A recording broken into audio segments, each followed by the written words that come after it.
ಬೆಂಗಳೂರಿನ 27 ವರ್ಷದ ಪ್ರೇಮ ಮಾಡಿದ ಕೆಲಸ ನೋಡಿ ಎಲ್ಲರಿಗೂ ಮೈ ಜುಮ್ಮಂದಿದೆ. ಜನರೆಲ್ಲ ಶಾಕ್ ಆಗಿದ್ದಾರೆ. ಒಬ್ಬ ಹುಡುಗಿ ಈ ರೇಂಜ್ಗೆ ಭಯಾನಕ ಹೆಜ್ಜೆ ಹೆಂಗೆ ಇಡೋಕೆ ಸಾಧ್ಯ ಅಂತ ಯೋಚನೆ ಮಾಡೋ ಹಾಗೆ ಮಾಡಿದೆ.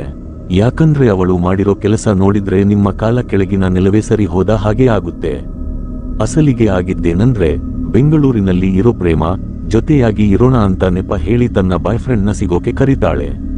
ಇಬ್ಬರೂ ಬೆಡ್ ಮೇಲೆ ಬಟ್ಟೆ ಇಲ್ಲದೆ ಇರ್ತಾರೆ. ಆದ್ರೆ ಸ್ವಲ್ಪ ಹೊತ್ತಿನಲ್ಲೇ ಪ್ರೇಮ ತನ್ನ ಬಾಯ್ಫ್ರೆಂಡ್ ಮೇಲೆ ಪೆಟ್ರೋಲ್ ಸುರಿದು ಜೀವಂತವಾಗಿ ಸುಟ್ಟು ಹಾಕ್ತಾಳೆ. ಈ ಘಟನೆಯನ್ನು ಕೇಳಿದ ಪ್ರತಿಯೊಬ್ಬರಿಗೂ ಶಾಕ್ ಆಗಿದೆ. ಎಲ್ಲರೂ ಭಯ ಮತ್ತು ಆಶ್ಚರ್ಯದಲ್ಲಿ ಬಿದ್ದಿದ್ದಾರೆ. ಆದ್ರೆ ಇಲ್ಲಿರೋ ದೊಡ್ಡ ಪ್ರಶ್ನೆ ಏನಂದ್ರೆ, ಜೊತೆಯಲ್ಲೇ ಸಾಯ್ತೀವಿ ಜೊತೆಯಲ್ಲೇ ಬದುಕ್ತೀವಿ ಅಂತ ಕಸರತ್ತು ಮಾಡಿದ್ದ ಪ್ರೇಮ ತನ್ನ ಸ್ವಂತ ಬಾಯ್ಫ್ರೆಂಡ್ ನ ಇಷ್ಟೊಂದು ಕ್ರೂರವಾಗಿ ಯಾಕೆ ಕೊಂದಳು? ಇದರ ಹಿಂದೆ ಏನಾದ್ರೂ ದೊಡ್ಡ ಪ್ಲಾನ್ ಇತ್ತ, ಅಥವಾ ಯಾವುದಾದ್ರೂ ಸೀಕ್ರೆಟ್ ಅಡಗಿಸಿಡೋಕೆ ಈ ತರಹದ ಭಯಾನಕ ಹೆಜ್ಜೆ ಇಟ್ಟಿದ್ದಾಳ? ನಿಜ ಏನು ಅಂತ ಗೊತ್ತಾದ್ರೆ ನೀವು ಖಂಡಿತ ಶಾಕ್ ಆಗ್ತೀರಾ. ಆದ್ರೆ ವಿಡಿಯೋದಲ್ಲಿ ಮುಂದೆ ಹೋಗೋಕ್ಕಿಂತ ಮುಂಚೆ ನಿಮ್ಮ ಹತ್ತಿರ ಒಂದು ರಿಕ್ವೆಸ್ಟ್, ಈ ವಿಡಿಯೋನ ಕೊನೆವರೆಗೂ ಖಂಡಿತ ನೋಡಿ. ಅವಾಗಲೇ ನೀವು ಈ ತರಹದ ಘಟನೆಗಳಿಂದ ನಿಮ್ಮನ್ನು ಸೇಫ್ ಆಗಿ ಇಟ್ಕೊಳ್ಳೋಕೆ ಸಾಧ್ಯ ಆಗುತ್ತೆ ಮತ್ತು ಪ್ರತಿಯೊಂದು ನಗುವ ಮುಖದ ಹಿಂದೆ ಇರೋ ಅಸಲಿ ಸತ್ಯ ಏನು ಅಂತ ಅರ್ಥ ಮಾಡಿಕೊಳ್ಳೋಕೆ ಆಗುತ್ತೆ.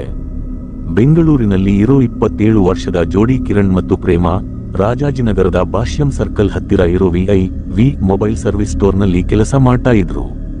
ಹೊರಗಿನಿಂದ ನೋಡೋಕೆ ಇಬ್ಬರ ಲೈಫ್ ತುಂಬಾ ನಾರ್ಮಲ್ ಆಗಿ ಕಾಣ್ತಾ ಇತ್ತು. ಒಬ್ಬ ಸಾಮಾನ್ಯ ಕೆಲಸ ಮಾಡೋ ಹುಡುಗ ಮತ್ತು ಹುಡುಗಿಯ ಲೈಫ್ ಹೇಗಿರುತ್ತೋ ಹಾಗೆ ಇತ್ತು. ಒಂದೇ ಸರ್ವಿಸ್ ಸೆಂಟರ್ನಲ್ಲಿ ಕೆಲಸ ಮಾಡ್ತಾ ಇದ್ದಿದ್ದರಿಂದ ಇಬ್ಬರು ದಿನ ಸಿಗ್ತಾ ಇದ್ರು.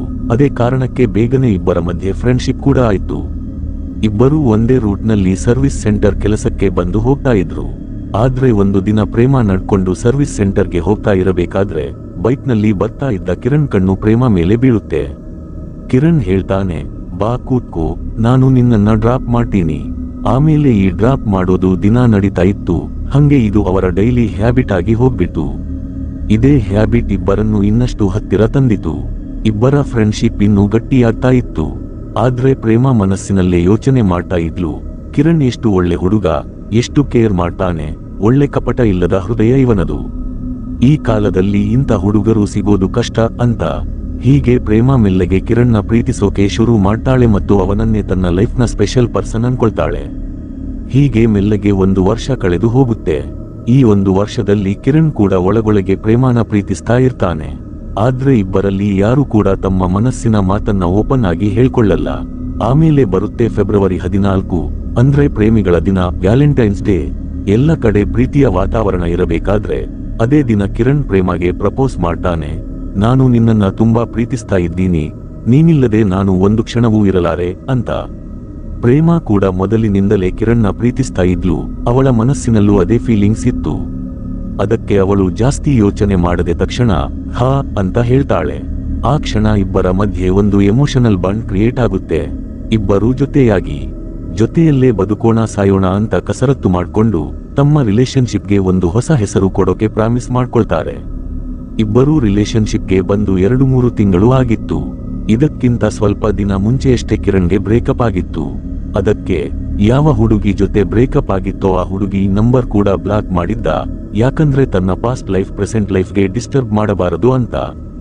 ಮೆಲ್ಲಗೆ ಪ್ರೇಮ ಮತ್ತು ಕಿರಣ್ ರಿಲೇಶನ್ಶಿಪ್ ಚೆನ್ನಾಗಿ ನಡೀತಾ ಇತ್ತು. ಸಿಗೋದು, ಜೊತೆಯಾಗಿ ಟೈಮ್ ಸ್ಪೆಂಡ್ ಮಾಡೋದು, ಒಬ್ಬ ನಾರ್ಮಲ್ ಕಪಲ್ ತರ ಇರೋದು, ಎಲ್ಲವೂ ಪರ್ಫೆಕ್ಟ್ ಆಗಿ ನಡೀತಾ ಇತ್ತು. ಆದ್ರೆ ಇಬ್ಬರಿಗೂ ಇನ್ನೂ ಮದುವೆ ಆಗಿರಲಿಲ್ಲ. ಆಮೇಲೆ ಮಾರ್ಚ್ 20ನೇ ತಾರೀಖು ಬರುತ್ತೆ. ಅಂದೇ ಪ್ರೇಮಗೆ ಎಲ್ಲದರಲ್ಲೂ ಅರ್ಜೆಂಟ್ ಅನ್ನೋ ತರ ಒಂದು ಥಾಟ್ ಬರುತ್ತೆ. ಅವಳು ಒಂದು ದೊಡ್ಡ ಡಿಸಿಷನ್ ತಗೊಳ್ತಾಳೆ. ಪ್ರೇಮ ಕಿರಣ್ಗೆ ಹೇಳ್ತಾಳೆ, ನಾವಿಬ್ಬರು ಒಬ್ಬರನ್ನೊಬ್ಬರು ಚೆನ್ನಾಗಿ ಅರ್ಥ ಮಾಡ್ಕೊಂಡಿದ್ದೀವಿ, ಇನ್ಮೇಲೆ ಮದುವೆ ಮಾಡ್ಕೊಳ್ಳೋಣ, ನಾವಿಬ್ಬರು ಒಬ್ಬರಿಗೊಬ್ಬರು ಪರ್ಫೆಕ್ಟ್ ಇದ್ದೀವಿ ಅಂತ. ಈ ಮಾತು ಕೇಳ್ತಿದ್ದ ಹಾಗೆ ಕಿರಣ್ಗೆ ಒಂಥರ ಶಾಕ್ ಆಗುತ್ತೆ. ಆಶ್ಚರ್ಯದಿಂದ ಹೇಳ್ತಾನೆ, ಅಯ್ಯೋ, ಇಷ್ಟು ಬೇಗ ಹೆಂಗೆ ಮದುವೆ ಆಗೋಕೆ ಸಾಧ್ಯ? ನಾವು ರಿಲೇಶನ್ಶಿಪ್ಗೆ ಬಂದು ಜಸ್ಟ್ ಸ್ವಲ್ಪ ದಿನ ಆಗಿದೆ, ನೀನು ಆಗಲೇ ಮದುವೆ ಅಂತ ಹೇಳ್ತಾ ಇದ್ದೀಯಾ? ಅದಕ್ಕೆ ಪ್ರೇಮ ಹೇಳ್ತಾಳೆ, ಹೌದು, ಅದಕ್ಕೇನು ಪ್ರಾಬ್ಲಮ್, ನಾವಿಬ್ಬರು ಚೆನ್ನಾಗಿ ದುಡಿತಾ ಇದ್ದೀವಿ, ನಮ್ಮ ಕಾಲ ಮೇಲೆ ನಾವು ನಿಂತಿದ್ದೀವಿ, ಮತ್ತೆ ಇನ್ನೇನು ಪ್ರಾಬ್ಲಮ್? ಅಸಲಿಗೆ ಪ್ರೇಮ ಮನಸ್ಸಿನಲ್ಲಿ ತನ್ನ ರಿಲೇಶನ್ಶಿಪ್ ಬಗ್ಗೆ ಯಾವಾಗಲೂ ಒಂದು ತರಹದ ಭಯ ಇರ್ತಾ ಇತ್ತು. ಯಾಕಂದ್ರೆ ಅವಳಿಗೆ ಪದೇ ಪದೇ ಅನಿಸ್ತಾ ಇತ್ತು, ಎಲ್ಲಿ ತನ್ನ ಬಾಯ್ಫ್ರೆಂಡ್ ತನ್ನನ್ನ ಬಿಟ್ಟು ಹೋಗ್ಬಿಡ್ತಾನೋ ಅಂತ. ಕಿರಣ್ಗೆ ಪಾಸ್ಟ್ನಲ್ಲಿ ಒಬ್ಬ ಗರ್ಲ್ ಫ್ರೆಂಡ್ ಇದ್ದಿದ್ದರಿಂದ ಪ್ರೇಮಗೆ ಈ ಭಯ ಮನಸ್ಸಿನಲ್ಲಿ ಕೂತುಬಿಟ್ಟಿತ್ತು. ಅವಳು ಯೋಚನೆ ಮಾಡ್ತಾ ಇದ್ಲು, ಇಷ್ಟು ಒಳ್ಳೆ ಹುಡುಗ, ಇಷ್ಟು ಹ್ಯಾಂಡ್ಸಮ್ ಇರೋನು ನನ್ನ ಬಿಟ್ಟು ಹೋದ್ರೆ ಇಂಥ ಹುಡುಗ ನನ್ನ ಲೈಫ್ನಲ್ಲಿ ಮತ್ತೆ ಸಿಗೋಲ್ಲ ಅಂತ. ಇದೇ ಭಯದಲ್ಲಿ ಪ್ರೇಮ ಆದಷ್ಟು ಬೇಗ ಕಿರಣ್ ಜೊತೆ ಮದುವೆ ಆಗ್ಬೇಕು, ಈ ರಿಲೇಶನ್ಶಿಪ್ಗೆ ಒಂದು ಗಟ್ಟಿ ಮುದ್ರೆ ಒತ್ತಬೇಕು ಅಂತ ಅನ್ಕೊಳ್ತಾ ಇದ್ಲು. ಪ್ರೇಮ ಕಿರಣ್ನ ಕನ್ವಿನ್ಸ್ ಮಾಡೋಕೆ ಟ್ರೈ ಮಾಡ್ತಾಳೆ, ಮದುವೆ ಮಾಡ್ಕೋ ಅಂತ. ಆದ್ರೆ ಅವನು ಹೇಳ್ತಾನೆ, ಇಲ್ಲ ಕಣೋ, ನಾವಿಬ್ಬರು ಒಬ್ಬರನ್ನೊಬ್ಬರು ತಿಳ್ಕೊಳ್ಳೋಕೆ ಇನ್ನು ಜಾಸ್ತಿ ಟೈಮ್ ಆಗಿಲ್ಲ, ಈಗಂತೂ ಇದು ಪಾಸಿಬಲ್ ಇಲ್ಲ, ನಮಗೆ ಇನ್ನು ಟೈಮ್ ಬೇಕು ಅಂತ. ಆದ್ರೂ ಪ್ರೇಮ ಬಿಡದೆ ಅವನ ಹಿಂದೆ ಬಿದ್ದಿರ್ತಾಳೆ, ಪದೇ ಪದೇ ಮದುವೆ ಬೇಕೇ ಬೇಕು ಅಂತ ಹಠ ಮಾಡ್ತಾ ಇರ್ತಾಳೆ. ಪ್ರೇಮ ಕಿರಣ್ ಜೊತೆ ಜಗಳ ಮಾಡೋಕೆ ಶುರು ಮಾಡ್ತಾಳೆ, ಬಲವಂತವಾಗಿ ಮದುವೆ ಪ್ರೆಷರ್ ಹಾಕ್ತಾಳೆ. ಇದರಿಂದ ಕಿರಣ್ಗೆ ಒಂದು ವಿಷಯ ಅರ್ಥ ಆಗುತ್ತೆ, ಪ್ರೇಮ ನೇಚರ್ ತುಂಬಾ ಜಗಳಗಂಟಿ ತರ ಇದೆ ಅಂತ. ಅವಳು ಹೇಳಿದ ಹಾಗೇನೆ ಕಿರಣ್ ಕೇಳ್ಬೇಕು ಅಂತ ಅವಳು ಅನ್ಕೊಳ್ತಾ ಇದ್ಲು. ಇದೇ ವಿಷಯದಿಂದ ಕಿರಣ್ ಮೆಲ್ಲೆಗೆ ಇರಿಟೇಟ್ ಆಗೋಕೆ ಶುರು ಆದ. ಇದರಿಂದ ಬೇಸತ್ತು ಒಂದು ದಿನ ಅವನು ಪ್ರೇಮಾನ ಬ್ಲಾಕ್ ಮಾಡಿಬಿಟ್ಟಾನೆ. ಮತ್ತೆ ತನ್ನ ಹಳೆ ಗರ್ಲ್ಫ್ರೆಂಡ್, ಎಕ್ಸ್ ಗರ್ಲ್ಫ್ರೆಂಡ್ ಜೊತೆ ಮಾತನಾಡೋಕೆ ಶುರು ಮಾಡ್ತಾನೆ. ಪ್ರೇಮಾಗೂ ಈ ವಿಷಯ ಅರ್ಥ ಆಗೋಕೆ ಶುರು ಆಗುತ್ತೆ, ಕಿರಣ್ ಅವಳಿಂದ ದೂರ ಹೋಗ್ತಾ ಇದ್ದಾನೆ, ಇಗ್ನೋರ್ ಮಾಡ್ತಾ ಇದ್ದಾನೆ ಅಂತ. ಆದ್ರೆ ಮಾರ್ಚ್ 25ಕ್ಕೆ ಪ್ರೇಮಗೆ ಗೊತ್ತಾಗುತ್ತೆ, ಕಿರಣ್ ಮತ್ತೆ ತನ್ನ ಎಕ್ಸ್ ಗರ್ಲ್ಫ್ರೆಂಡ್ ಜೊತೆ ಮಾತನಾಡ್ತಾ ಇದ್ದಾನೆ ಅಂತ. ಇಲ್ಲಿಂದ ಪ್ರೇಮ ಇನ್ನೂ ಜಾಸ್ತಿ ಓವರ್ ಥಿಂಕ್ ಮಾಡೋಕೆ ಶುರು ಮಾಡ್ತಾಳೆ. ಅವಳ ಮನಸ್ಸಿನಲ್ಲಿ ಒಂಥರ ವಿಚಿತ್ರವಾದ ಆತಂಕ ಶುರು ಆಗುತ್ತೆ. ಅವಳಿಗೆ ಅನಿಸುತ್ತೆ, ಕಿರಣ್ ತನಗೆ ಮೋಸ ಮಾಡ್ತಾ ಇದ್ದಾನೆ, ತನ್ನ ಜೊತೆ ಮಜಾ ಮಾಡಿ ಈಗ ಬಿಟ್ಟು ಹೋಗ್ತಾ ಇದ್ದಾನೆ ಅಂತ. ಈಗ ಪ್ರೇಮ ತಲೆಯಲ್ಲಿ ಒಂದೇ ಸಲ ತುಂಬಾ ವಿಷಯಗಳು ಓಡ್ತಾ ಇತ್ತು. ಅವಳಿಗೆ ಅನಿಸ್ತಾ ಇತ್ತು, ಅವನಿಗೆ ತನ್ನ ಜೊತೆ ಮದುವೆ ಆಗೋಕೆ ಇಷ್ಟ ಇಲ್ಲ, ಅಂದ್ರೆ ಬರೀ ಟೈಮ್ ಪಾಸ್ ಮಾಡ್ತಾ ಇದ್ದ. ನನ್ನ ಜೊತೆ ರಿಲೇಶನ್ಶಿಪ್ಗೆ ಬಂದ್ಬಿಟ್ಟು ಈಗ ಮತ್ತೆ ಹಳೆ ಗರ್ಲ್ಫ್ರೆಂಡ್ ಜೊತೆ ಮಾತನಾಡ್ತಾ ಇದ್ದಾನೆ. ಈ ಎಲ್ಲಾ ವಿಷಯಗಳಿಂದ ಅವಳು ಸಿಕ್ಕಾಪಟ್ಟೆ ಟೆನ್ಷನ್ ನಲ್ಲಿದ್ಲು. ಈಗ ನಾನು ಏನು ಮಾಡ್ಲಿ ಅಂತ ಯೋಚನೆ ಮಾಡ್ತಾ ಇದ್ಲು. ಅವಳ ಮನಸ್ಸಿನಲ್ಲಿ ಕೋಪ, ಭಯ, ಆತಂಕ ಮೂರೂ ಒಂದೇ ಸಲ ಜಾಸ್ತಿ ಆಗ್ತಾ ಇತ್ತು. ಇಲ್ಲಿಂದನೇ ಪ್ರೇಮ ಮನಸ್ಸಿನಲ್ಲಿದ್ದ ಕೋಪ ಮತ್ತು ದ್ವೇಷ ಮೆಲ್ಲಗೆ ಡೇಂಜರಸ್ ರೂಪ ತಗೊಳ್ಳೋಕೆ ಶುರು ಮಾಡ್ತು. ಕಿರಣ್ ತನ್ನವನಾಗೋಕೆ ಸಾಧ್ಯ ಇಲ್ಲ ಅಂದ್ರೆ ಅವನು ಈ ಪ್ರಪಂಚದಲ್ಲಿ ಇನ್ಯಾರದ್ದು ಆಗೋಕೆ ಬಿಡಲ್ಲ ಅಂತ ಅವಳು ಫಿಕ್ಸ್ ಆಗ್ಬಿಟ್ಲು. ಇದರ ಬೆನ್ನಲ್ಲೇ ಪ್ರೇಮ ಒಂದು ಪ್ಲಾನ್ ರೆಡಿ ಮಾಡ್ತಾಳೆ. ಅದನ್ನ ಕೇಳಿದ್ರೆ ನಿಮ್ಮ ಮೈ ಜೂಮ್ ಅನ್ನುತ್ತೆ. ಈ ತರ ಇರಬೇಕಾದ್ರೆ ಅವಳು ಇನ್ನೊಂದು ಸಲಿ ಕಿರಣ್ನ ಕನ್ವಿನ್ಸ್ ಮಾಡೋಕೆ ಟ್ರೈ ಮಾಡ್ತಾಳೆ. ಬೇರೆ ನಂಬರ್ನಿಂದ ಕಿರಣ್ಗೆ ಕಾಲ್ ಮಾಡಿ ಕ್ಷಮೆ ಕೇಳ್ತಾಳೆ. ಇನ್ಮೇಲೆ ನಾನು ಯಾವತ್ತೂ ಜಗಳ ಮಾಡಲ್ಲ ಅಂತ ನಂಬಿಸಿ ಅವನಿಗೆ ಒಂದು ಸ್ಪೆಷಲ್ ಸರ್ಪ್ರೈಸ್ ಕೊಡಬೇಕು ಅಂತ ಹೇಳ್ತಾಳೆ.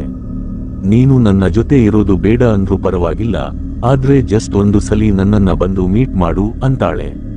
ಪ್ರೇಮ ಕಿರಣ್ಗೆ ಹೇಳ್ತಾಳೆ, ನಾನು ನಿನಗೋಸ್ಕರ 4 ಲಕ್ಷದ ಬೈಕ್ ತಗೋಸ್ತಾ ಇದ್ದೀನಿ, ಐಫೋನ್ 17 ಪ್ರೋ ಮ್ಯಾಕ್ಸ್ ಕೂಡ ಕೊಡ್ತಾ ಇದ್ದೀನಿ ಅಂತ. ಕಿರಣ್ ಮನಸ್ಸಿನಲ್ಲಿ ಪ್ರೇಮ ಬಗ್ಗೆ ಮೊದಲೇ ಒಂದು ಸಾಫ್ಟ್ ಕಾರ್ನರ್ ಇತ್ತಲ್ವಾ, ಅದಕ್ಕೆ ಕಿರಣ್ ಅವಳ ಮಾತನ್ನ ನಂಬಿಬಿದ್ದಾನೆ. ಪ್ರೇಮ ಇನ್ನು ತನ್ನನ್ನ ಅಷ್ಟೇ ಪ್ರೀತಿಸ್ತಾ ಇದ್ದಾಳೆ ಅನ್ಕೊಳ್ತಾನೆ. ಆಮೇಲೆ ಇಬ್ಬರ ಮಧ್ಯೆ ಮತ್ತೆ ಮಾತುಕತೆ ಶುರು ಆಗುತ್ತೆ. ಹೀಗಿರಬೇಕಾದ್ರೆ ಒಂದು ದಿನ ಪ್ರೇಮ ಒಳಗೊಳಗೆ ಪ್ಲಾನ್ ಮಾಡ್ತಾಳೆ, ಕಿರಣ್ ನನಗೆ ಮೋಸ ಮಾಡ್ತಾ ಇದ್ದಾನೆ, ಇವನು ನನ್ನನ್ನ ಮದುವೆ ಆಗಲ್ಲ, ಅದಕ್ಕೆ ಇವನಿಗೆ ಸರಿಯಾಗಿ ಬುದ್ಧಿ ಕಲಿಸಲೇಬೇಕು ಅಂತ. ಅಸಲಿಗೆ ಯಾವಾಗ ಕಿರಣ್ ಪ್ರೇಮಾನ ಬ್ಲಾಕ್ ಮಾಡಿ ತನ್ನ ಹಳೆ ಗರ್ಲ್ಫ್ರೆಂಡ್ ಜೊತೆ ಮತ್ತೆ ಮಾತನಾಡೋಕೆ ಶುರು ಮಾಡಿದ್ನೋ ಅವತ್ತಿನಿಂದನೇ ಪ್ರೇಮ ಮನಸ್ಸಿನಲ್ಲಿ ಅವನ ಮೇಲೆ ದ್ವೇಷ ತುಂಬೋಕೆ ಶುರು ಆಗಿತ್ತು. ಮೆಲ್ಲಗೆ ಈ ದ್ವೇಷ ಅವಳೊಳಗೆ ಎಷ್ಟು ಜಾಸ್ತಿ ಆಯ್ತು ಅಂದ್ರೆ ಅವಳು ಕಿರಣ್ನ ಪ್ರಾಣ ತಗೊಳ್ಳೋಕೆ ಸ್ಕೆಚ್ ಹಾಕಿದ್ಲು. ಆಮೇಲೆ ಏಪ್ರಿಲ್ 21, 2026 ರಂದು ಮಧ್ಯಾಹ್ನ ಸುಮಾರು ಮಧ್ಯರಾತ್ರಿ 1:30 ಸಮಯದಲ್ಲಿ ಪ್ರೇಮ ಕಿರಣ್ಗೆ ಫೋನ್ ಮಾಡಿ ತನ್ನ ಮನೆಗೆ ಬರೋಕೆ ಹೇಳ್ತಾಳೆ. ಫೋನ್ನಲ್ಲಿ ಮಾತನಾಡಬೇಕಾದ್ರೆ ಮುಂಚಿನ ತರಾನೇ ತುಂಬಾ ಸಾಫ್ಟ್ ಆಗಿ ಮಾತನಾಡೋಕೆ ಟ್ರೈ ಮಾಡ್ತಾಳೆ. ಪ್ರೇಮ ಮನೆ ಅಂಜನಾ ನಗರ ಅನ್ನೋ ಏರಿಯಾದಲ್ಲಿ ಇತ್ತು. ಆ ಟೈಮ್ನಲ್ಲಿ ಪ್ರೇಮ ಮನೆಯಲ್ಲಿ ಒಬ್ಬಳೇ ಇದ್ಲು. ಅವಳ ಅಮ್ಮ ಮತ್ತು ತಮ್ಮ ಹೊರಗಡೆ ಹೋಗಿದ್ರು. ರಾಯೇಮಾ ತನ್ನ ಬಾಯ್ ಫ್ರೆಂಡ್ ಕಿರಣ್ಗೆ ಫೋನ್ ಮಾಡಿ, ನಿನಗೊಂದು ಸರ್ಪ್ರೈಸ್ ಇದೆ, ಮನೆಗೆ ಬಾ, ಇಬ್ಬರು ಜೊತೆಯಾಗಿ ಇರೋಣ, ಫಿಸಿಕಲ್ ಆಗೋಣ ಅಂತಾಳೆ. ಗಾಡಿ ವಿಷಯ ಮೊದಲೇ ನಡೀತಾ ಇತ್ತಲ್ವಾ, ಅದಕ್ಕೆ ಕಿರಣ್ಗೆ ಅನಿಸುತ್ತೆ ಪ್ರೇಮ ಆಗಸ್ಟ್ 4 ಲಕ್ಷದ ಬೈಕ್ ಬಗ್ಗೆನೇ ಹೇಳ್ತಾ ಇದ್ದಾಳೆ, ಬಹುಶಃ ಇವತ್ತೇ ಅದನ್ನ ಕೊಡ್ತಾಳೆ ಅಂತ. ಇದೇ ಆಸೆಗೆ ಬಿದ್ದು ಅವನು ಜಾಸ್ತಿ ಯೋಚನೆ ಮಾಡದೆ ಅಲ್ಲಿಗೆ ಹೋಗೋಕೆ ರೆಡಿ ಆಗ್ತಾನೆ. ಸ್ವಲ್ಪ ಹೊತ್ತಿನಲ್ಲೇ ಕಿರಣ್ ಪ್ರೇಮ ಮನೆಗೆ ತಲುಪ್ತಾನೆ. ಮುಂದೆ ಏನು ಕಾದಿದೆ ಅಂತ ಅವನಿಗೆ ಸ್ವಲ್ಪನೂ ಐಡಿಯಾ ಇರಲ್ಲ. ಫಸ್ಟ್ ಪ್ರೇಮ ಕಿರಣ್ ಜೊತೆ ಫಿಸಿಕಲ್ ಆಗ್ತಾಳೆ. ಅದಾದ್ಮೇಲೆ ಪ್ರೇಮ ತಾನು ಮಾಡಿರೋ ಪ್ಲಾನ್ ವರ್ಕೌಟ್ ಮಾಡೋಕೆ ಕಿರಣ್ಗೆ ಹೇಳ್ತಾಳೆ, ನಾವು ಇನ್ನೊಂದು ಸಲಿ ಫಿಸಿಕಲ್ ಆಗೋಣ, ಆದ್ರೆ ಈ ಸಲಿ ಕಂಪ್ಲೀಟ್ ಹೊಸ ತರ, ಒಂಥರ ಬೇರೆ ಸ್ಟೈಲ್ ನಲ್ಲಿ ಇರೋಣ ಅಂತ. ಕಿರಣ್ ಕೇಳ್ತಾನೆ, ಯಾವ ಹೊಸ ಸ್ಟೈಲ್ ಅದು? ಅದಕ್ಕೆ ಪ್ರೇಮ ಹೇಳ್ತಾಳೆ, ನೀನು ಯಾವತ್ತಾದ್ರೂ ಫಾರಿನ್ ಸ್ಟೈಲ್ ರಿಲೇಶನ್ಶಿಪ್ ನೋಡಿದ್ದೀಯಾ? ಇರೋಕೆ ಹೋದ್ರೆ ಹೆಂಗಿರುತ್ತೆ ಅಂತ ಕಿರಣ್ ಆಶ್ಚರ್ಯದಿಂದ ಕೇಳ್ತಾನೆ. ಯಾವ ಫಾರಿನ್ ಸ್ಟೈಲ್? ನನಗೆ ಇದರ ಬಗ್ಗೆ ಗೊತ್ತಿಲ್ಲಪ್ಪ. ಪ್ರೇಮ ಎಕ್ಸ್ಪ್ಲೇನ್ ಮಾಡ್ತಾಳೆ. ಇದರಲ್ಲಿ ಒಬ್ಬ ಪಾರ್ಟ್ನರ್ ಇನ್ನೊಬ್ಬರನ್ನ ಪೂರ್ತಿಯಾಗಿ ಕಂಟ್ರೋಲ್ ಮಾಡ್ತಾರೆ. ಅಂದ್ರೆ ಒಬ್ಬರು ಬಾಸ್ ತರ ಇರ್ತಾರೆ, ಇನ್ನೊಬ್ಬರ ಕೈಕಾಲು ಕಟ್ಟಿ ಹಾಕಿ ಸ್ವಲ್ಪ ಟಾರ್ಚರ್ ಮಾಡ್ತಾರೆ ಅಂತ ಕಿರಣ್ ಹೇಳ್ತಾನೆ. ಇದು ನೋಡಿದ್ರೆ ವೆಬ್ ಸೀರೀಸ್ ತರ ಅನಿಸ್ತಾ ಇದೆ, ನಾವ್ಯಾಕೆ ಇದನ್ನ ಮಾಡ್ಬೇಕು? ಅದಕ್ಕೆ ಪ್ರೇಮ ಹೇಳ್ತಾಳೆ, ಇದು ನನ್ನ ಫ್ಯಾಂಟಸಿ ಆಸೆ, ಜಸ್ಟ್ ಒಂದು ಸಲಿ ಟ್ರೈ ಮಾಡು, ನಿನಗೂ ಮಜಾ ಅನ್ಸುತ್ತೆ ಅಂತಾಳೆ. ಕಿರಣ್ ಅದಕ್ಕೆ ಒಪ್ಕೊಳ್ತಾನೆ. ಆದ್ರೆ ಈ ಡಿಸಿಷನ್ ಅವನಿಗೆ ಎಷ್ಟು ದುಬಾರಿ ಆಗುತ್ತೆ ಅಂತ ಅವನಿಗೆ ಗೊತ್ತಿರಲ್ಲ. ಪ್ರೇಮ ಫಸ್ಟ್ ಒಂದು ಲೈಟ್ ಬಟ್ಟೆಯಿಂದ ಅವನ ಕೈ ಮತ್ತು ಕಾಲನ್ನ ಕಟ್ಟಾಳೆ. ಸ್ಟಾರ್ಟಿಂಗ್ ನಲ್ಲಿ ಕಟ್ಟು ಸ್ವಲ್ಪ ಲೂಸ್ ಇತ್ತು, ಆದ್ರೆ ಸ್ವಲ್ಪ ಹೊತ್ತಿನಲ್ಲೇ ಅವಳು ಕೈಗಳನ್ನ ಆಮೇಲೆ ತುಂಬಾ ಗಟ್ಟಿಯಾಗಿ ಟೈಟ್ ಆಗಿ ಕಟ್ಟಿ ಹಾಕ್ತಾಳೆ. ಕಿರಣ್ ಹೇಳ್ತಾನೆ, ಇಷ್ಟೊಂದು ಟೈಟ್ ಆಗಿ ಕಟ್ಟೋ ಅವಶ್ಯಕತೆ ಏನಿದೆ? ಅದಕ್ಕೆ ಪ್ರೇಮ, ಬಾಯಿ ಮುಚ್ಕೊಂಡು ಸುಮ್ನೆ ಎಂಜಾಯ್ ಮಾಡು ಅಂತಾಳೆ. ಆಮೇಲೆ ಪ್ರೇಮ ಅವನ ಕಣ್ಣಿಗೂ ಒಂದು ಕಪ್ಪು ಪಟ್ಟಿಯನ್ನ ಗಟ್ಟಿಯಾಗಿ ಕಟ್ಟಿಬಿಡ್ತಾಳೆ. ಈಗ ಕಿರಣ್ ಪೂರ್ತಿಯಾಗಿ ಸಿಕ್ಕಿ ಹಾಕಿಕೊಂಡಿದ್ದ, ಬಂಧಿಯಾಗಿದ್ದ. ಪ್ರೇಮ ಹೇಳ್ತಾಳೆ, ಇರು, ನಾನು ಒಂದು ಲಿಕ್ವಿಡ್ ತಗೊಂಡು ಬರ್ತೀನಿ, ಅದನ್ನ ನಿನ್ನ ಬಾಡಿ ಮೇಲೆ ಹಾಕ್ತೀನಿ ಅಂತ. ಕಿರಣ್, ಸರಿ ಹಾಕು ಅಂತಾನೆ. ಅವನು ಇನ್ನು ಏನೋ ಅನ್ಕೊಳ್ತಾ ಇದ್ದ, ಅಂದ್ರೆ ಇದು ಸೆಕ್ಸ್ ಮಾಡೋಕೆ ವಿದೇಶದಲ್ಲಿ ದೊಡ್ಡ ದೊಡ್ಡ ಜನ ಮಾಡೋ ಯಾವುದೋ ಹೊಸ ರೋಮಾಂಚನಕಾರಿ ಸ್ಟೈಲ್ ಇರಬೇಕು ಅಂತ. ಅವನ ಮನಸ್ಸಿನಲ್ಲಿ ಯಾವುದೇ ಡೌಟ್ ಇರಲಿಲ್ಲ, ಬದಲಿಗೆ ಇದನ್ನ ಒಂದು ಎಕ್ಸೈಟಿಂಗ್ ಎಕ್ಸ್ಪೀರಿಯನ್ಸ್ ಅನ್ಕೊಳ್ತಾ ಇದ್ದ. ಪ್ರೇಮ ಬಾಟಲ್ ತಗೊಂಡು ಕಿರಣ್ ಪೂರ್ತಿ ಮೈ ಮೇಲೆ ಪೆಟ್ರೋಲ್ ಮತ್ತು ಸೀಮೆ ಎಣ್ಣೆ, ಕೆರೋಸಿನ್ ಮಿಕ್ಸ್ ಮಾಡಿದ್ದನ್ನ ಸುರಿದು ಬಿಟ್ಟಾಳೆ. ಸ್ಟಾರ್ಟಿಂಗ್ ನಲ್ಲಿ ಕಿರಣ್ಗೆ ಏನೂ ಅರ್ಥ ಆಗಲ್ಲ, ಆದ್ರೆ ತಕ್ಷಣನೇ ಅವನಿಗೆ ಸ್ಟ್ರಾಂಗ್ ಆಗಿ ಪೆಟ್ರೋಲ್ ಸ್ಮೆಲ್ ಬರುತ್ತೆ. ಅವನು ಗಾಬರಿಯಾಗಿ ಕಿರುಚಾಟ ಹೇಳ್ತಾನೆ, ಇದು ಪೆಟ್ರೋಲ್ ಕಣೋ, ನನ್ನ ಮೇಲೆ ಹಾಕ್ಬೇಡ, ನನ್ನನ್ನ ಬಿಟ್ಟು ಬಿಡು. ಪ್ರೇಮ ತುಂಬಾ ಸೈಲೆಂಟ್ ಆಗಿ ಹೇಳ್ತಾಳೆ, ಏನೂ ಆಗಲ್ಲ, ಕಾಮ್ ಆಗಿ ಇರು, ಜಸ್ಟ್ ಎಂಜಾಯ್ ಮಾಡು. ಆ ಟೈಮ್ಗಾಗಲೇ ಪ್ರೇಮ ಕಿರಣ್ಗೆ ನಂಬಿಕೆ ಬರಿಸೋಕೆ ತನ್ನ ಬಟ್ಟೆಗಳನ್ನ ತಾನೇ ಬಿಚ್ಚಿ ಬೆಡ್ ಮೇಲೆ ಬಂದಿದ್ಲು. ಯಾಕಂದ್ರೆ ಅವನಿಗೆ ಸ್ವಲ್ಪನೂ ಡೌಟ್ ಬರಬಾರದು ಮತ್ತು ಅವನು ಪೂರ್ತಿಯಾಗಿ ತನ್ನ ಪ್ಲಾನ್ ನಲ್ಲಿ ಸಿಕ್ಕಿ ಹಾಕಿಕೊಳ್ಳಬೇಕು ಅಂತ. ಬೆಡ್ ಮೇಲೆ ಬಂದ್ಮೇಲೆ ಪ್ರೇಮ ಹೇಳ್ತಾಳೆ, ಇರು, ನಾನು ಇನ್ನೊಂದು ಏನೋ ತಗೊಂಡು ಬರ್ತೀನಿ ಅಂತ. ಆದ್ರೆ ಈ ಸಲಿ ಪ್ರೇಮ ಕೈಯಲ್ಲಿ ಲೈಟರ್ ಇತ್ತು. ಆಮೇಲೆ ಪ್ರೇಮ ಫುಲ್ ಕೋಪದಲ್ಲಿ ಕಿರಣ್ಗೆ ಹೇಳ್ತಾಳೆ, ನೀನು ನನಗೆ ಮೋಸ ಮಾಡಿದ್ದೀಯಾ, ನನ್ನ ಜೊತೆ ಚೀಟ್ ಮಾಡ್ತಾ ಇದ್ದೆ, ನನ್ನನ್ನ ಮದುವೆ ಆಗೋಕೆ ಇಷ್ಟ ಇಲ್ಲ ಅಂದ್ಮೇಲೆ ನನ್ನ ಜೊತೆ ಯಾಕೆ ರಿಲೇಶನ್ಶಿಪ್ಗೆ ಬಂದೆ? ಕಿರಣ್ ಭಯದಲ್ಲೇ ಅವಳಿಗೆ ಕನ್ವಿನ್ಸ್ ಮಾಡೋಕೆ ಟ್ರೈ ಮಾಡ್ತಾನೆ. ಪ್ರೇಮ, ಹಂಗೇನೂ ಇಲ್ಲ ಕಣೋ, ನಾವಿಬ್ಬರು ಒಬ್ಬರನ್ನೊಬ್ಬರು ತಿಳ್ಕೊಳ್ಳೋಕೆ ಜಸ್ಟ್ ಸ್ವಲ್ಪ ದಿನ ಅಷ್ಟೇ ಆಗಿರೋದು. ಆದ್ರೆ ಪ್ರೇಮ ಯಾವುದನ್ನು ಕೇಳಿಸಿಕೊಳ್ಳಲ್ಲ. ಅವಳ ಕಣ್ಣಲ್ಲಿ ಕೋಪ ಎದ್ದು ಕಾಣ್ತಾ ಇತ್ತು ಮತ್ತು ಅವಳು ಈಗ ಯಾವುದೇ ಕಾರಣಕ್ಕೂ ಹಿಂದೆ ಸರಿಯೋಕೆ ರೆಡಿ ಇರಲಿಲ್ಲ. ಅವಳು ಹೇಳ್ತಾಳೆ, ಈಗ ತುಂಬಾ ಲೇಟ್ ಆಗಿ ಹೋಗಿದೆ ಅಂತ ಹೇಳ್ತಾ ಲೈಟರ್ ಹಚ್ಚಿ ಕಿರಣ್ ಬಾಡಿ ಮೇಲೆ ಎಸೆದು ಬಿಟ್ಟಾಳೆ. ಪೆಟ್ರೋಲ್ ಹತ್ತಿಕೊಂಡಿದ್ದ ಕಿರಣ್ ಬಾಡಿ ತಕ್ಷಣನೇ ಬೆಂಕಿ ಜ್ವಾಲೆಯಲ್ಲಿ ಮುಳುಗಿ ಹೋಗುತ್ತೆ. ಬೆಂಕಿ ಎಷ್ಟು ಸ್ಪೀಡಾಗಿ ಹರಡುತ್ತೆ ಅಂದ್ರೆ ಪ್ರೇಮ ಕೂಡ ಒಂದು ಕ್ಷಣ ಗಾಬರಿ ಆಗ್ತಾಳೆ ಮತ್ತು ಪರಿಸ್ಥಿತಿ ಅವಳ ಕಂಟ್ರೋಲ್ ತಪ್ಪಿ ಹೋಗುತ್ತೆ. ಕಿರಣ್ ಜೋರಾಗಿ ಕಿರುಚಾಡೋಕೆ ಶುರು ಮಾಡ್ತಾನೆ, ಕಾಪಾಡಿ ಕಾಪಾಡಿ ಅಂತ. ಅವನ ಕೈಕಾಲು ಕಟ್ಟಿದ್ದರಿಂದ ಅವನಿಗೆ ತಪ್ಪಿಸಿಕೊಳ್ಳೋಕೆ ಆಗ್ತಾ ಇರಲಿಲ್ಲ. ಬೆಂಕಿ ಪ್ರತಿ ಸೆಕೆಂಡ್ಗೂ ಇನ್ನೂ ಭಯಾನಕ ಆಗ್ತಾ ಇತ್ತು. ಆದ್ರೂ ಪ್ರೇಮ ಮನಸ್ಸಿನಲ್ಲಿ ಕಿರಣ್ ಮೇಲೆ ಎಷ್ಟು ದ್ವೇಷ ತುಂಬಿತ್ತು ಅಂದ್ರೆ ಅವಳು ಬೆಂಕಿ ಉರಿತಾ ಇರೋ ಕಿರಣ್ನ ವಿಡಿಯೋ ಮಾಡ್ತಾ ಇದ್ಲು. ಯಾಕಂದ್ರೆ ಆಮೇಲೆ ಕಿರಣ್ ಒದ್ದಾಡಿ ಕಿರುಚಾಡಿ ಸಾಯೋದನ್ನ ನೋಡಿ ಅವಳ ಮನಸ್ಸಿಗೆ ಶಾಂತಿ ಸಿಗಲಿ ಅಂತ. ಪ್ರೇಮ ಫಸ್ಟ್ ಏನ್ ಪ್ಲಾನ್ ಮಾಡಿದ್ದಳು ಅಂದ್ರೆ ಕಿರಣ್ನ ಸುಟ್ಟು ಹಾಕಿದ್ಮೇಲೆ ತಾನು ಕೂಡ ವಿಷ ಕುಡಿದು ಸತ್ತು ಹೋಗ್ಬೇಕು ಅಂತ. ಆದ್ರೆ ವಿಷದ ಬಾಟಲ್ ಸ್ವಲ್ಪ ದೂರ ಇಟ್ಟಿರ್ತಾಳೆ. ಅವಳು ವಿಷ ತಗೊಳ್ಳೋಕೆ ಹೋಗೋ ಅಷ್ಟರಲ್ಲಿ ಬೆಂಕಿ ತುಂಬಾ ಜಾಸ್ತಿ ಆಗಿ ಹೋಗುತ್ತೆ ಮತ್ತು ರೂಮ್ ಪೂರ್ತಿ ಹೊಗೆ ತುಂಬಿಕೊಳ್ಳುತ್ತೆ. ಅವಳು ಅರೆಬರೆ ಬಟ್ಟೆಯಲ್ಲೇ ಗಾಬರಿಯಾಗಿ ಮನೆಯಿಂದ ಹೊರಗಡೆ ಓಡಿ ಬರ್ತಾಳೆ. ನೇಬರ್ಸ್ ನಲ್ಲಿ ಪಕ್ಕದ ಮನೆಯಲ್ಲಿ ಒಬ್ಬ ಮಹಿಳೆ ನಿಂತಿದ್ಲು. ಅವಳು ಪ್ರೇಮನ ನೋಡಿ ತಕ್ಷಣ ಬಟ್ಟೆ ಕೊಟ್ಟಾಳೆ. ಪ್ರೇಮ ಜೋರಾಗಿ ಅಳ್ತಾ ತನಗೆ ಏನೂ ಗೊತ್ತೇ ಇಲ್ಲ ಅನ್ನೋ ತರ ನಾಟಕ ಮಾಡೋಕೆ ಶುರು ಮಾಡ್ತಾಳೆ. ಕಿರಣ್ ಅವಾಗಲೂ ಒಳಗಡೆ ಜೋರಾಗಿ ಚೀರಾಡ್ತಾ ಇದ್ದ. ಆಜುಬಾಜಿನ ಜನ ಕಿರುಚಾಟದ ಸೌಂಡ್ ಮತ್ತು ಹೊಗೆಯನ್ನ ನೋಡಿ ಓಡಿ ಬರ್ತಾರೆ. ಆದ್ರೆ ಅಷ್ಟರಲ್ಲಿ ಮನೆಯಲ್ಲಿ ಭೀಕರವಾಗಿ ಬೆಂಕಿ ಹತ್ತಿಕೊಂಡಿತ್ತು. ಯಾರು ಒಳಗಡೆ ಹೋಗೋಕೆ ಧೈರ್ಯ ಮಾಡ್ತಾ ಇರಲಿಲ್ಲ. ನೋಡ್ತಾ ಇರೋ ಹಾಗೆ ಕಿರಣ್ ತುಂಬಾ ಕ್ರೂರವಾಗಿ ಜೀವಂತವಾಗಿ ಸುಟ್ಟು ಹೋಗ್ತಾನೆ. ಜನ ಬಂದಾಗ ಪ್ರೇಮ ಅಳ್ತಾ ಹೇಳ್ತಾಳೆ, ನಾನು ವಾಶ್ರೂಮ್ ನಲ್ಲಿ ಇದ್ದೆ, ನನಗೆ ಏನೂ ಗೊತ್ತಿಲ್ಲ. ನನ್ನ ಬಾಯ್ ಫ್ರೆಂಡ್ ಒಳಗಡೆ ಹೆಂಗೆ ಸುಟ್ಟು ಹೋದನೋ ಗೊತ್ತಿಲ್ಲ, ಬಹುಶಃ ಅವನು ಸುಸೈಡ್ ಮಾಡ್ಕೊಂಡಿರಬೇಕು ಅಂತಾಳೆ.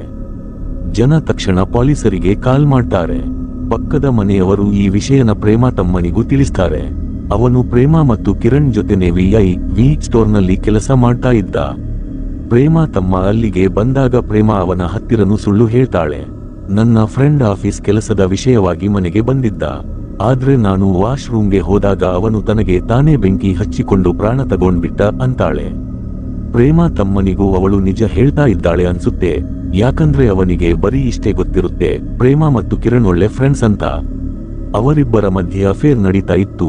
ಅದೇ ಅಫೇರ್ ಕಾರಣಕ್ಕೆ ಕಿರಣ್ನ ಜೀವಂತವಾಗಿ ಸುಟ್ಟು ಹಾಕಿದ್ದಾರೆ ಅನ್ನೋದು ಅವನಿಗೆ ಗೊತ್ತಿರಲ್ಲ.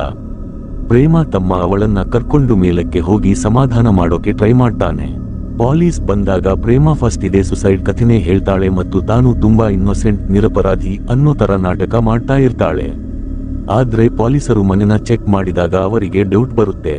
ಕೈ ಕಾಲು ಕಟ್ಟಿ ಹಾಕಲಾಗಿತ್ತು, ಪೆಟ್ರೋಲ್ ಬಾಟಲಿಗಳು ಬಿದ್ದಿದ್ವು. ಇದು ಯಾವ ಆಂಗಲ್ ನಿಂದ ನೋಡಿದ್ರೂ ಸುಸೈಡ್ ತರ ಕಾಣ್ತಾ ಇರಲಿಲ್ಲ.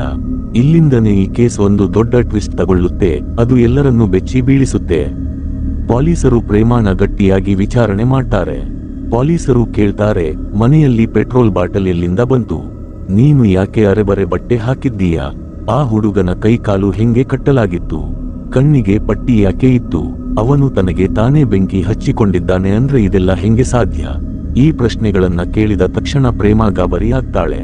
ಫಸ್ಟ್ ಅವಳು ಹೇಳ್ತಾಳೆ, ನಾನು ನನ್ನ ಬಾಯ್ ಫ್ರೆಂಡ್ ಜೊತೆ ಫಿಸಿಕಲ್ ಆಗಿದ್ದೆ, ಅವನು ನನ್ನನ್ನ ಮದುವೆ ಆಗು ಅಂತ ಪ್ರೆಷರ್ ಹಾಕ್ತಾ ಇದ್ದ. ನಾನು ಮದುವೆ ಆಗಲ್ಲ ಅಂದಿದ್ದಕ್ಕೆ ಹಠ ಮಾಡ್ತಾ ಇದ್ದ.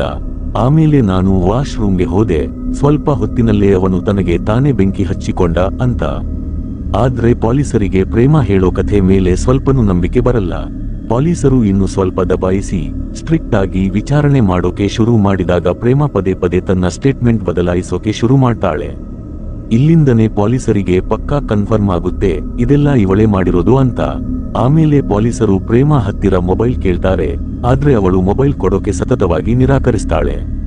ಆಮೇಲೆ ಲೇಡಿ ಪೊಲೀಸ್ ಫೋರ್ಸ್ಫುಲ್ ಆಗಿ ಅವಳ ಮೊಬೈಲ್ ಕಿತ್ಕೊಳ್ತಾರೆ. ಪ್ರೇಮ ಫಿಂಗರ್ ಪ್ರಿಂಟ್ ಇಟ್ಟು ಫೋನ್ ಲಾಕ್ ಓಪನ್ ಮಾಡಿದಾಗ ಅದರಲ್ಲಿರೋ ಸತ್ಯ ನೋಡಿ ಪೊಲೀಸರಿಗೂ ಶಾಕ್ ಆಗುತ್ತೆ. ಅಸಲಿಗೆ ಪ್ರೇಮ ಮೊಬೈಲ್ನಲ್ಲಿ ಕಿರಣ್ ಬೆಂಕಿಯಲ್ಲಿ ಉರಿತಾ ಇರೋ ವಿಡಿಯೋ ಇತ್ತು. ಅದನ್ನ ಪ್ರೇಮ ಆ ಇನ್ಸಿಡೆಂಟ್ ನಡಿಬೇಕಾದ್ರೆ ಸ್ವತಃ ರೆಕಾರ್ಡ್ ಮಾಡಿದ್ದಳು. ಅದು ಇಡೀ ಕೇಸ್ನ ಅಸಲಿ ಸತ್ಯನ ಹೊರಗೆ ತಂತು. ಪೊಲೀಸರು ತಕ್ಷಣ ಪ್ರೇಮಾನ ಕಸ್ಟಡಿಗೆ ತಗೊಳ್ತಾರೆ ಮತ್ತು ಕಿರಣ್ ಡೆಡ್ ಬಾಡಿಯನ್ನ ಪೋಸ್ಟ್ ಮಾರ್ಟಂಗೆ ಕಳಿಸ್ತಾರೆ, ಯಾಕಂದ್ರೆ ಸಾವಿಗೆ ಅಸಲಿ ಕಾರಣ ಕನ್ಫರ್ಮ್ ಆಗಲಿ ಅಂತ.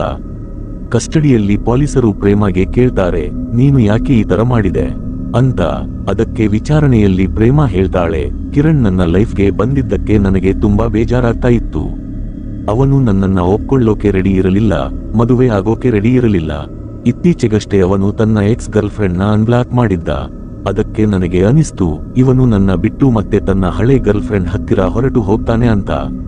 ಇದೇ ಕಾರಣಕ್ಕೆ ನಾನು ಯೋಚನೆ ಮಾಡಿದೆ, ಇವನು ನನ್ನವನಾಗೋಕೆ ಸಾಧ್ಯ ಇಲ್ಲ ಅಂದ್ರೆ ಇನ್ಯಾರದ್ದು ಆಗೋಕೆ ಬಿಡಲ್ಲ ಅಂತ. ಪ್ರೇಮ ಒಂಥರ ಜಿಲ್ಟೆಡ್ ಲವರ್, ಮೋಸ ಹೋದ ಪ್ರೇಮಿ ತರ ಆಗಿಬಿಟ್ಟಿದ್ದಳು. ನಾವು ತುಂಬಾ ಸಲಿ ಹುಡುಗರನ್ನ ಈ ತರ ನೋಡಿದ್ದೀವಿ, ಆದ್ರೆ ಈ ಸಲಿ ಅದು ಒಬ್ಬ ಹುಡುಗಿ ಆಗಿದ್ದಳು. ಪ್ರೇಮ ಮನಸ್ಸಿನಲ್ಲಿ ಫಿಕ್ಸ್ ಆಗಿದ್ದಳು, ಕಿರಣ್ ತನ್ನವನಾಗದಿದ್ರೆ ಇನ್ಯಾರದ್ದು ಆಗಬಾರದು ಅಂತ. ಕಿರಣ್ನ ಕೊಂದು ತಾನು ಕೂಡ ವಿಷ ಕುಡಿದು ಸಾಯಬೇಕು ಅಂತ ಪ್ಲಾನ್ ಮಾಡಿದ್ದಳು. ಆದ್ರೆ ಅವಳ ಮುಂದಿನ ಪ್ಲಾನ್ ಫೇಲ್ ಆಯ್ತು ಅಷ್ಟರಲ್ಲೇ. ಅದೇ ಅವಳು ಮಾಡಿದ ದೊಡ್ಡ ತಪ್ಪು ಆಗಿ ಹೋಯ್ತು. ಇಲ್ಲಿಯವರೆಗೆ ನಡೆದಿರೋ ಪೊಲೀಸ್ ತನಿಖೆಯಲ್ಲಿ ಗೊತ್ತಾಗಿದ್ದೇನೆಂದ್ರೆ ಪ್ರೇಮ ಇದೆಲ್ಲವನ್ನು ಒಬ್ಬಳೇ ಪ್ಲಾನ್ ಮಾಡಿ ಮುಗಿಸಿದ್ದಾಳೆ. ಬೇರೆ ಯಾರು ಇದರಲ್ಲಿ ಭಾಗಿಯಾಗಿರೋದು ಕಂಡುಬಂದಿಲ್ಲ. ಇದು ಕಂಪ್ಲೀಟ್ ಆಗಿ ಅವಳದ್ದೇ ಪ್ಲಾನ್ ಆಗಿತ್ತು. ಕಿರಣ್ ಮದುವೆ ಆಗಲ್ಲ ಅಂದಿದ್ದು, ಅವಳನ್ನ ಇಗ್ನೋರ್ ಮಾಡ್ತಾ ಇದ್ದಿದ್ದು ಮತ್ತು ತನ್ನ ಎಕ್ಸ್ ಗರ್ಲ್ ಫ್ರೆಂಡ್ ಜೊತೆ ಮಾತನಾಡ್ತಾ ಇದ್ದಿದ್ದರಿಂದ ಅವಳಿಗೆ ಸಿಕ್ಕಾಪಟ್ಟೆ ಕೋಪ ಮತ್ತು ಜಲಸಿ, ಹೊಟ್ಟೆ ಕಿಚ್ಚು ಇತ್ತು. ಇದೇ ಕೋಪ ಅವಳನ್ನ ಈ ರೇಂಜ್ಗೆ ತಂದು ನಿಲ್ಲಿಸಿತು. ಪೊಲೀಸ್ ಇನ್ವೆಸ್ಟಿಗೇಷನ್ ನಲ್ಲಿ ಗೊತ್ತಾಗಿದ್ದು ಏನಂದ್ರೆ ಪ್ರೇಮ ಮುಂಚೆನೆ ಪೂರ್ತಿ ಪ್ಲಾನ್ ಮಾಡಿಕೊಂಡಿದ್ಲು. ಅವಳು ಗೂಗಲ್ ಮನುಷ್ಯನನ್ನ ಜೀವಂತವಾಗಿ ಹೆಂಗೆ ಸುಡಬೇಕು, ಪೆಟ್ರೋಲ್ ಮತ್ತು ಸೀಮೆ ಎಣ್ಣೆ ಮಿಕ್ಸ್ ಮಾಡೋದು ಹೆಂಗೆ, ಕೈಕಾಲು ಕಟ್ಟೋ ತರಹಾವಳಿ ವಿಧಾನಗಳು ಏನೇನು ಅಂತ ಸರ್ಚ್ ಮಾಡಿದ್ಲು. ಮನೆಯಲ್ಲಿ ಮೊದಲೇ ಪೆಟ್ರೋಲ್, ಸೀಮೆ ಎಣ್ಣೆ ಮತ್ತು ಹಗ್ಗ ಎಲ್ಲಾ ರೆಡಿ ಇಟ್ಟುಕೊಂಡಿದ್ಲು. ಇದರಿಂದ ಕ್ಲಿಯರ್ ಆಗಿ ಗೊತ್ತಾಗುತ್ತೆ ಇದೇನು ಸಡನ್ ಆಗಿ ನಡೆದಿದ್ದಲ್ಲ, ಯೋಚನೆ ಮಾಡಿ ಇಟ್ಟಿರೋ ಹೆಜ್ಜೆ ಅಂತ. BDSM ವೆಸ್ಟರ್ನ್ ಸ್ಟೈಲ್ ಅಂತ ನೆಪ ಹೇಳಿ ಅವಳು ಕಿರಣ್ನ ಮನೆಗೆ ಕರೆಸಿದ್ಲು ಮತ್ತು ಇಡೀ ಘಟನೆಯನ್ನು ರೆಕಾರ್ಡ್ ಮಾಡೋ ಪ್ಲಾನ್ ಕೂಡ ಮುಂಚೆನೇ ಇತ್ತು. ಪ್ರೇಮ ಸದ್ಯಕ್ಕೆ ಜೈಲಿನಲ್ಲಿದ್ದಾಳೆ ಮತ್ತು ಜನ ಈಗ ಅವಳಿಗೆ ಜೀವಾವಧಿ ಶಿಕ್ಷೆ ಅಥವಾ ಗಲ್ಲು ಶಿಕ್ಷೆಯಾಗಬೇಕು ಅಂತ ಡಿಮ್ಯಾಂಡ್ ಮಾಡ್ತಾ ಇದ್ದಾರೆ. ಈ ಕೇಸ್ ಜನರನ್ನು ಒಳಗಿನಿಂದ ನಡುಗುವಂತೆ ಮಾಡಿದೆ, ಯಾಕಂದ್ರೆ ಇದರಲ್ಲಿ ನಂಬಿಕೆ, ಪ್ರೀತಿ ಮತ್ತು ಮೋಸ ಮೂರರದ್ದು ಒಂದು ಭಯಾನಕ ಅಂತ್ಯ ನೋಡೋಕೆ ಸಿಕ್ಕಿದೆ. ಇತ್ತೀಚಿನ ದಿನಗಳಲ್ಲಿ ಈ ತರಹದ ಜಿಲ್ಟೆಡ್ ಲವರ್ಸ್, ಮೋಸ ಹೋದ ಪ್ರೇಮಿಗಳು ಕೇಸ್ಗಳು ತುಂಬಾ ಜಾಸ್ತಿ ಆಗ್ತಾ ಇವೆ. ಎಲ್ಲೋ ಒಬ್ಬ ಪಾರ್ಟ್ನರ್ ರಿಲೇಶನ್ಶಿಪ್ ಬೇಡ ಅಂತ ಹೊರಡೋಕೆ ಹೋದ್ರೆ ಇನ್ನೊಬ್ಬರು ಅವನನ್ನ ಹೋಗೋಕೆ ಬಿಡಲ್ಲ. ಇವನ ಮೇಲೆ ನನ್ನದೇ ಹಕ್ಕು ಇರೋದು ಅಂತ ಅನ್ಕೊಳ್ತಾರೆ. ಇದೇ ಯೋಚನೆ ಮೆಲ್ಲಗೆ ಡೇಂಜರಸ್ ರೂಪ ತಗೊಳ್ಳುತ್ತೆ. ತುಂಬಾ ಸಲಿ ಸುಳ್ಳು ಪ್ರೀತಿಯ ಪ್ರಾಮಿಸ್ ಮಾಡಿ ಜನ ರಿಲೇಶನ್ಶಿಪ್ಗೆ ಬರ್ತಾರೆ, ಎದುರಿಗಿರೋರನ್ನ ಯೂಸ್ ಮಾಡ್ಕೊಳ್ತಾರೆ, ಫಿಸಿಕಲ್ ಆಗ್ತಾರೆ, ಆಮೇಲೆ ಕೈ ಬಿಟ್ಟು ಬಿಡ್ತಾರೆ. ಯಾರಿಗೆ ಮೋಸ ಆಗುತ್ತೋ ಅವರು ಎಮೋಷನಲಿ ಎಷ್ಟು ಬ್ರೇಕ್ ಆಗ್ತಾರೆ ಅಂದ್ರೆ ಆ ನೋವನ್ನ ತಡ್ಕೊಳ್ಳೋಕೆ ಆಗಲ್ಲ. ಪ್ರೀತಿಯಲ್ಲಿ ಮನುಷ್ಯ ಅಷ್ಟೊಂದು ಡೀಪ್ ಆಗಿ ಕನೆಕ್ಟ್ ಆಗಿ ಬಿಟ್ಟಿರ್ತಾನೆ, ಅದರಿಂದ ಹೊರಗೆ ಬರೋಕೆ ಹೋದಾಗ ಪೂರ್ತಿ ಛಿದ್ರ ಆಗಿ ಬಿಡ್ತಾನೆ. ಆಮೇಲೆ ತುಂಬಾ ಸಲಿ ತಪ್ಪು ಡಿಸಿಷನ್ ತಗೊಂಡು ಬಿಡ್ತಾನೆ. ಈ ಕಥೆ ಬರೀ ಒಂದು ಕ್ರೈಮ್ ಕಥೆಯಲ್ಲ, ಇದು ಪ್ರೀತಿಯ ಹೆಸರಲ್ಲಿ ಹುಚ್ಚುತನಕ್ಕೆ ತಿರುಗಿರೋ ಆಯೋಚನೆಯ ಕಥೆ. ಒಂದು ಸಣ್ಣ ತಪ್ಪು ತಿಳುವಳಿಕೆ, ಅರ್ಧಕ್ಕೆ ನಿಂತಿರೋ ಮಾತುಕತೆ ಮತ್ತು ಒಂದು ಡೇಂಜರಸ್ ಡಿಸಿಷನ್, ಎಲ್ಲವೂ ಮುಗಿದು ಹೋಯ್ತು. ಯೋಚನೆ ಮಾಡಿ, ಆ ಟೈಮ್ನಲ್ಲಿ ಯಾರಾದ್ರೂ ಪ್ರೇಮಗೆ ತಿಳಿ ಹೇಳಿದ್ದಿದ್ರೆ, ಅವಳು ಒಂದು ಕ್ಷಣ ನಿಂತು ಯೋಚನೆ ಮಾಡಿದ್ದಿದ್ರೆ, ಬಹುಶಃ ಇವತ್ತು ಕಿರಣ್ ಬದುಕಿರ್ತಾ ಇದ್ದ, ಈ ಕಥೆನೇ ಬೇರೆ ತರ ಇರ್ತಾ ಇತ್ತು. ಆದ್ರೆ ಈಗ ತುಂಬಾ ಲೇಟ್ ಆಗಿ ಹೋಗಿದೆ. ಮತ್ತು ಈ ಕಥೆಯ ಅತಿ ದೊಡ್ಡ ಭಯಾನಕ ಸತ್ಯನೇ ಇದು, ಕೋಪದಲ್ಲಿ ತಗೊಂಡಿರೋ ಒಂದು ಡಿಸಿಷನ್ ಇಡೀ ಲೈಫ್ಗೆ ಶಿಕ್ಷೆ ಆಗಿಬಿಡುತ್ತೆ. ಪೇರೆಂಟ್ಸ್ಗೆ ತಮ್ಮ ಮಕ್ಕಳು ಯಾವ ಸಿಚುಯೇಷನ್ ನಲ್ಲಿ ಇದ್ದಾರೆ ಅಂತ ಗೊತ್ತಿರೋದು ತುಂಬಾ ಇಂಪಾರ್ಟೆಂಟ್. ಅವರ ಮನಸ್ಸಿನಲ್ಲಿ ಏನು ನಡೀತಾ ಇದೆ, ಅವರ ಮೆಂಟಲ್ ಕಂಡೀಷನ್ ಹೆಂಗಿದೆ ಅಂತ ತಿಳ್ಕೊಳ್ಬೇಕು. ಎಲ್ಲಿ ಪೇರೆಂಟ್ಸ್ಗೆ ಇದೆಲ್ಲ ಗೊತ್ತಿರಲ್ವೋ, ಎಲ್ಲಿ ಮಾತುಕತೆ ಕಮ್ಮಿ ಇರುತ್ತೋ, ಅಲ್ಲಿ ಇಂಥ ಪರಿಸ್ಥಿತಿಗಳು ಮೆಲ್ಲಗೆ ಡೇಂಜರಸ್ ರೂಪ ತಗೊಳ್ತವೆ. ಆದ್ರೆ ಈ ತರಹದ ಘಟನೆಗಳ ಬಗ್ಗೆ ನಿಮ್ಮ ಅಭಿಪ್ರಾಯ ಏನು? ನಿಮ್ಮ ಥಾಟ್ಸ್ ಏನಿದ್ರು ಕಮೆಂಟ್ನಲ್ಲಿ ಖಂಡಿತ ಬರೆಯಿರಿ. ನೀವು ಕೂಡ ಇಂಥ ಘಟನೆಗಳಿಂದ ನಿಮ್ಮ ಫ್ಯಾಮಿಲಿನ ಸೇಫ್ ಆಗಿ ಇಡೋಕೆ ಇಷ್ಟಪಟ್ರೆ ಈ ವಿಡಿಯೋನ ಆದಷ್ಟು ಜಾಸ್ತಿ ಶೇರ್ ಮಾಡಿ, ಇದರಿಂದ ಇನ್ಫಾರ್ಮೇಶನ್ ಬೇರೆಯವರಿಗೂ ತಲುಪುತ್ತೆ. ನೀವು ಇದೇ ತರಹದ ರಿಯಲ್ ಮತ್ತು ಶಾಕಿಂಗ್ ಕ್ರೈಮ್ ಸ್ಟೋರಿಗಳನ್ನ ನೋಡೋಕೆ ಇಷ್ಟಪಟ್ರೆ ನಮಗೆ ಸಪೋರ್ಟ್ ಮಾಡೋಕೆ ಚಾನೆಲ್ನ ಖಂಡಿತ ಸಬ್ಸ್ಕ್ರೈಬ್ ಮಾಡಿ. ಯಾಕಂದ್ರೆ ಇಲ್ಲಿ ನಾವು ನಿಮಗೆ ಕಣ್ಣಿಗೆ ಕಾಣದೇ ಇರೋ ಅಸಲಿ ಸತ್ಯನ ತೋರಿಸ್ತೀವಿ. ಮತ್ತು ನೆನಪಿರಲಿ, ನಗೋ ಪ್ರತಿಯೊಂದು ಮುಖನೂ ನಂಬೋಕೆ ಲಾಯಕ್ಕಿರಲ್ಲ ಮತ್ತು ಪ್ರತಿಯೊಂದು ಪ್ರೀತಿನೂ ನಿಜ ಆಗಿರಲ್ಲ. ನಾನು ನಿಮ್ಮನ್ನು ಮತ್ತೆ ಸಿಗ್ತೀನಿ ಇದೇ ತರಹದ ಇನ್ನೊಂದು ರಿಯಲ್ ಮತ್ತು ಶಾಕಿಂಗ್ ಕಥೆಯ ಜೊತೆ.